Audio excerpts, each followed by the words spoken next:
नमस्कार भावांनो, काल आपलं पीजीमध्येच झोपलो होतो रात्री. कारण की आपल्याला वाटत नव्हतं थोडंसं बरं.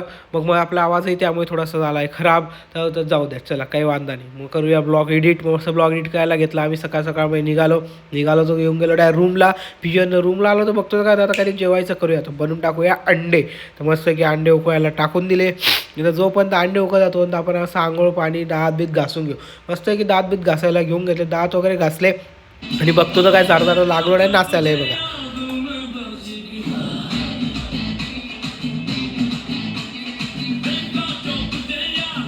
त्यानंतर नाचून झालं, मस्त की अंघोळ झाले आणि मस्त कापून घेतले कांदे. कांदे मी मस्त गाणे म्हणत म्हणत म्हणत एकदम एन्जॉयबल कांदे कापले. त्यानंतर थोडं एकदम शूटसाठी अंड्याचे छिलके काढून घेतले आणि बनवून टाकले काय भाजी.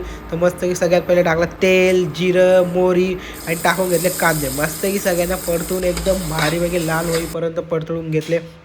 त्यानंतर मस्त की कडक गेला थोडासा परत डाळ.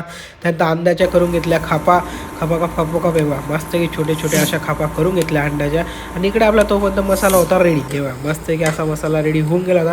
आता टाकू याच्यात फटाफट अंडे. मस्त की टाकलं याच्यात बॉईल केलेले आपले अंडे आणि त्यांना घेतले मस्त की असं परतून. त्यानंतर वरतून टाकला थोडासा चवीसाठी chaat masala and peri peri masala. Sorted अशी एक नंबर अशी भाजी झाली. तेव्हा मस्त की भाजी पोळी खमंग खातो. आता भेटूया नेक्स्ट ब्लॉगमध्ये. Bye bye.